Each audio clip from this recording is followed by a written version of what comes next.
Hey guys, it's been about a month since I've done an update on the 65 gallon. So an update is long overdue. I've kind of forgotten about this tank lately just because of setting up the other two and kind of concentrating on doing videos of them. But some things have changed a little bit in this tank, and I thought today what I would do is a before and after video. Hopefully within the same video, if I can get around to getting myself to edit something. I'd like to show the tank before I clean it and then afterwards. And today I'm not just doing regular tank clean and maintenance, I'm going to be doing a big trim and possibly moving things around a little bit, maybe. So, yeah, the things that are different, I put, unfortunately, the Red Lotus that I had over here in between the Bacopa and the Anubias died. I don't know what I did wrong, but it just kind of shriveled away and died, unfortunately. So I took one of the longer, tall, skinny crypts and put it in there. I don't know how well you can see it, but I've been happy with that. It's kind of broken up the greens over here because I find the Bacopa and the Anabias pretty much the same color green, so it's nice to break that up with something that has a little bit more purple in it. And after I set up the new tank, I had an extra little clump of Glosso, which I put here. I absolutely don't expect that this will grow or survive, but I put it there and just kind of as an experiment to see what happens. If it grows, great. If it doesn't, it's not a big deal. And I also had an extra Hygrophila, which I put here, and it's doing pretty well so far. The only other time I ever tried to grow Hygrophila in this tank was before I had the T5 lights, so maybe this time I will have some luck with it. And I feel like it looks really great in this corner, just adding some bright green in there. I also, last weekend, did a big clean and trim on the shrimp nano tank and ended up with pulling a lot of hair grass out of it. And so I thought again I'd try a little experiment and plant these little tufts of the hair grass in the 65 gallon and see if they grow. I feel like they might. They seem to be doing well so far, and in the nano tank there it's just growing out of control and seems to be quite invasive and a bit of a nuisance actually. It's growing out of control and I'm afraid it might start choking out the baby tears. So I thought it might be nice in this tank if the whole front of the tank was covered in this hair grass. I thought it might be a nice touch and kind of a finish off the aquascaping in this tank. So we'll see how that goes and if I like it. Some of you might notice that the Eco Complete is quite a bit blacker than in my other videos, and that's because I had about half a bag extra after I set up the 10 gallon, and so I scooped out a lot of the older Eco Complete in this tank and replaced it with the fresh stuff, and so it looks quite black and not all kind of freckled with leftover laterite and all the other stuff that was in the substrate before this. But other than that, things are pretty much the same as they were, just growth is maturing. A lot of the crypts are really, well, they're splitting into multiple ones. I really like this in the front here. But mostly what I wanted to show you was how overgrown things are in this tank right now. I think it's probably been about 2 weeks since I've done a trim at all, and 3 to 4 weeks since I've done a big trim. And this is how overgrown things get.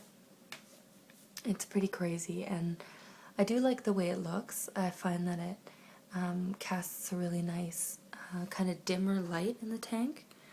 And I know the amount of shrimp really like it, and the honey gourami likes it as well. But I'm going to do a big trim of it today because I think, well, it's been a while and I enjoy doing that, but I also want to let more light in for these foreground plants I'm trying to grow in the front here. And I'll show you a view on top, just to show you how overgrown it is. So this is just Rotella and the Ludwigia that's overgrown here, and there's just so much of it. It's too bad I don't have anyone to really give this to, because it's all just going to go into the garbage.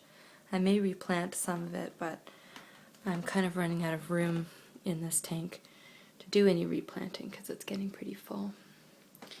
The only other thing is that mini-leafed bacopa that I picked up on my last trip to the pet store is growing in the back here, and it seems to be doing well. It's not growing too quickly right now, but it will once the roots get established, and then I'm pretty sure it'll take off. So this is the tank prior to maintenance, and I'll try and do a video. I'm going to clean it now and do a big trim, and I'll do a video after that and show you guys the change. Thanks for watching. Okay, so here's a video of the tank after maintenance and the big trim. You'll see that everything looks a lot brighter and more open. This is a fairly big trim, so of course it's going to look a bit bare and empty at first, but it usually bounces back by the following week, and then again after 2 weeks it's already time to trim it again. But I quite like the way it looks after a big trim because it looks uniform and neat and very clean, and it gives the fish who enjoy open water swimming a chance to get a little bit more exercise and more room. So I'll just show you some close-ups. The water may be a little bit murky after tossing some stuff up, but as you can see, the top of the tank now is clean and open, which allows this power head to do its job a little bit better. But I did a big trim on the Rotella, and what I normally do when I trim Rotella and Bacopa is I cut some of the longer pieces down really short, like pretty much down here. You can see those pieces there. And that just allows the plant to kind of grow out more evenly and adds a little bit more dimension to it, so it's not like giving the plant a crew cut. And I found that that works best when trimming things like Rotella.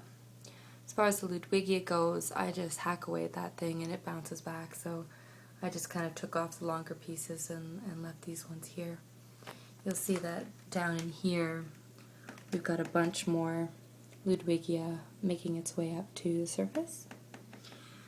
I really went to town on the Bacopa.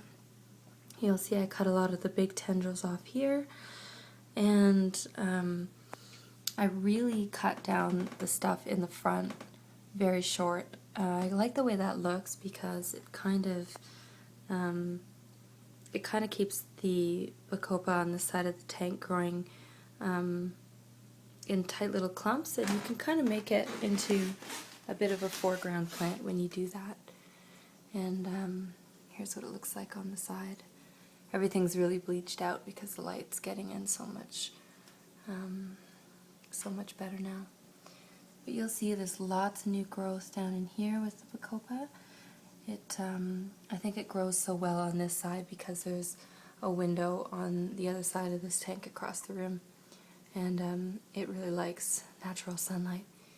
In the morning, all the leaves are turned towards the window. And I'll show you a view of the top again. Nice and clean. And plant free. But yeah, that's the maintenance. I did a 50% water change and of course put in my fertilizers. I do that every day, but on a water change I put in double what I normally would on any given day. But that's the before and after of a dirty tank to a nice clean and trimmed tank. Thanks for watching, you guys.